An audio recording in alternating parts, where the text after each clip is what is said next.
You.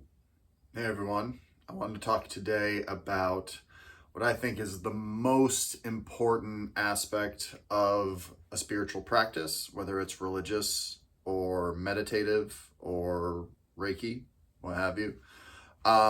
This video is really personal to me because I have the most trouble with this. And I think that most millennials, to some degree, have an issue with this as well. And I think people with Gen Z definitely do as well. I think it is something that affects us to our core, and it is something that is more difficult to deal with now than it's ever been because of the massive amounts of content there is to consume, and also because businesses with advertising profit from grabbing your attention. So I'm talking about your focus. And I think that it is hard now to center yourself in a way that it wasn't hundreds of years ago. And the reason for that, and again, not to get too deep, but when you're talking about something as critical to your existence as your perception and your ability to focus on things, I think you do have to go deep. And if you really want to get to the center of perception, you can get into like what Rene Descartes said, I think, therefore I am. And I think that's a solid basis for it. But if you go back and back and back, you're left with this question of, what is the ultimate nature of perception? What is the ultimate truth? What is the true truth? In philosophy, it often went by objective truth, because you have your subjective personal experience and then you have the objective truth. And we used to think that truth was things like morals that we all agreed upon. But I think that if you really study morality and don't just go with the logical things that some civilizations came up with, like the Greeks with philosophy and whatnot, you're left with religion.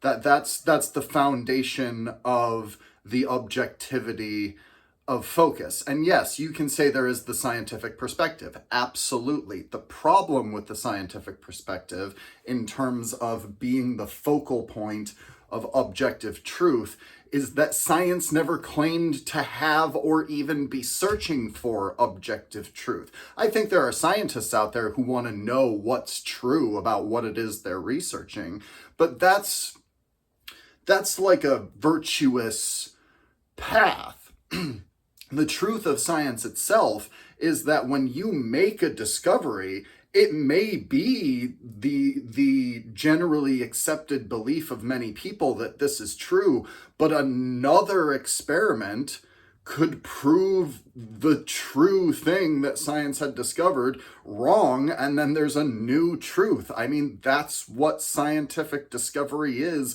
half the time, is taking discoveries we already knew and proving them wrong in lieu of a new truth. So science isn't really a good bastion of that which is objective, that which is ultimately true, because even if science found something that a bunch of people on a board or a bunch of group of researchers determined was the ultimate truth, 10 years from then, another team could disprove it and prove something even greater. And likewise, I think that when people began, whether it's the Protestant Revolution or other examples of other people in other religions, when people started going back into their religious texts, the texts that are responsible for the codex and the reasoning of the religion, and they go back and say, oh no, they don't really mean that, or oh no, that's not what it really meant. No, it really meant what I was talking about.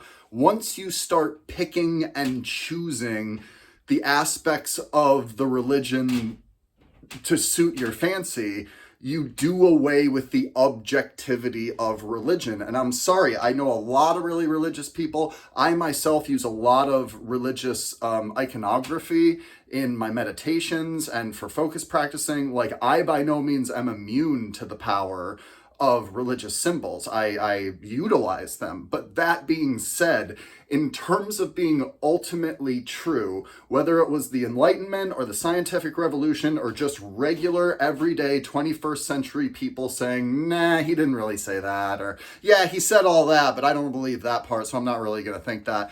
That shows that religion itself can be subjective, and therefore it is not a solid foundation of ultimate truth. So, I think many of you,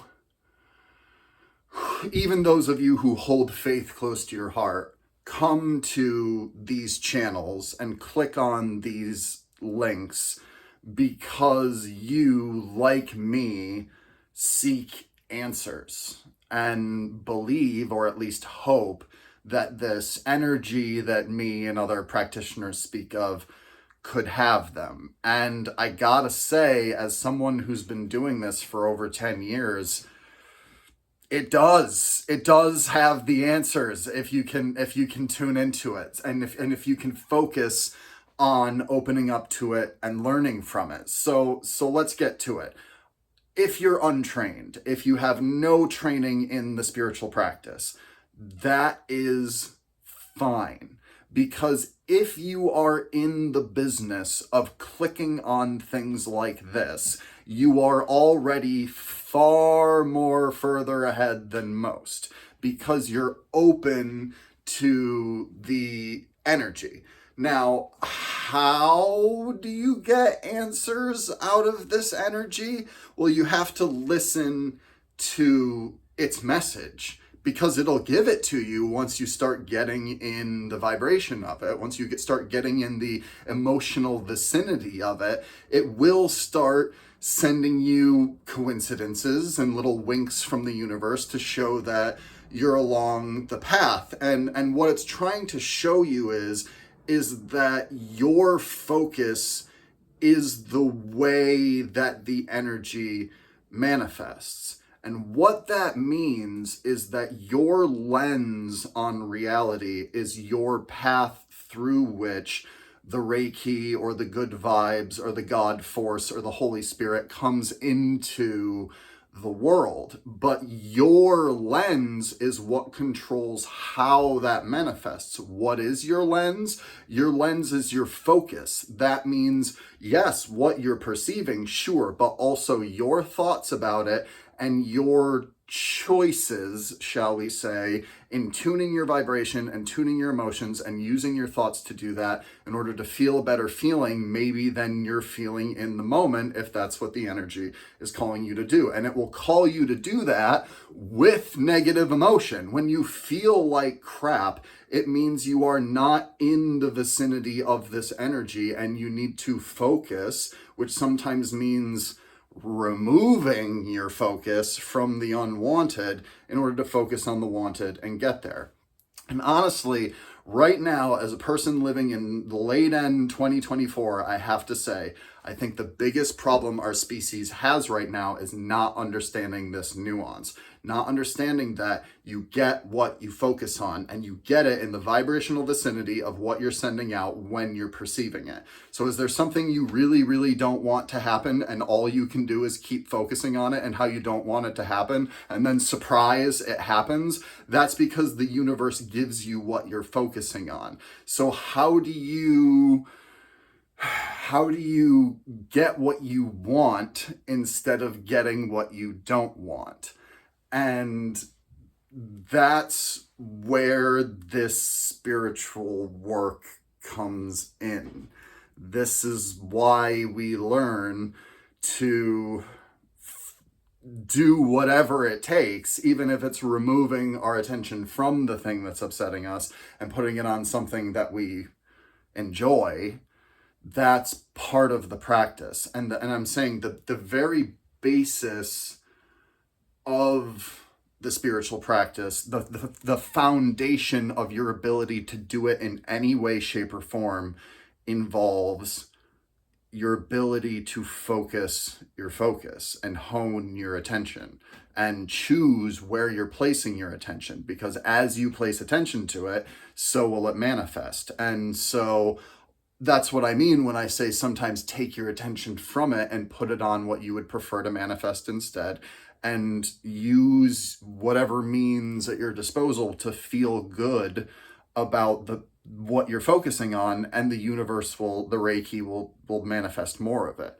That's the core of it, and that's why we say your focus, practice on your focus, and that's part of meditation, because I don't really like ranting and raving about meditation. To be honest, I don't even really like using the word, because my master taught me that as long as you're talking about meditation, you're not meditating. And so what are you really doing? But learning to let your focus rest and not demand that it's on something in particular, whether to achieve what you want or to survive or to just get through the day or whatever, being able to let it relax gives it the love and appreciation it needs to function as it should, which is a way to see what you want in the world and feel good about it so you can manifest more of it. And with Reiki itself and the hands-on healing, that's the art of the hands-on healing. When we are giving Reiki to someone else, we're not really giving anything. We're simply allowing it to manifest in the person itself. It's it's not a session, it's an allowance, So ponder that and think about that, and consider how powerful your focus is in manifesting, and understand that even though I truly believe that the entity in being responsible for life itself is benevolent and kind, and that force is Reiki itself, I think that it genuinely does not understand don't when we think at it. When we think at the universe, when we try to manifest, it doesn't understand don't. It just gives us what we focus on. So controlling your focus, and not even controlling, but just adjusting, just allowing to stop struggling with the things we can't change and focusing on the things that bring us joy. That's the foundation of the practice. So I know it's a lot, and I know it's tough, because I know a lot of people with attention problems, and I think that there's a reason that these problems are coming to the forefront of our society, and I think it's important that they do, so that we can learn the true nature of our conscious attention to things. So thanks, guys. Have a good weekend.